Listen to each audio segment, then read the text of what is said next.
Welcome, Cyber Guardians. Today we're exploring the revolutionary world of zero trust security, a paradigm shift in cybersecurity.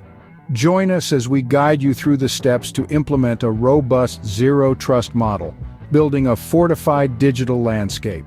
Zero trust challenges traditional network trust. Never trust, always verify.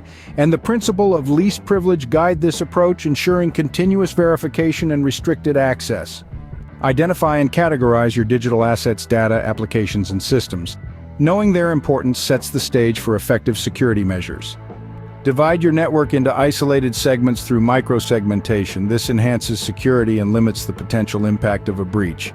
Implement multi-factor authentication for users and devices, ensuring continuous verification right from the entry point. Craft and enforce access control policies based on least privilege, regularly reviewing and adjusting permissions for minimal necessary access. Implement real-time network visibility tools, monitoring, logging, and analytics to understand user and device behavior and quickly detect anomalies. Encrypt data in transit and at rest using strong encryption protocols to secure sensitive information.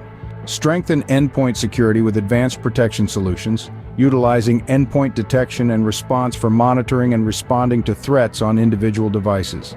Continuously monitor network traffic, user behavior, and security-related data with advanced analytics to detect and respond to potential threats in real time. Implement automated tools for threat detection and response, ensuring swift mitigation of risks in the dynamic cyber landscape. In conclusion, zero trust security is a mindset. By following these steps, you're building a fortified cyber landscape that stands resilient against evolving threats. Thank you for joining us on this journey. If you found this video insightful, like, share, and subscribe. Stay vigilant, stay secure, and keep fortifying your digital defenses.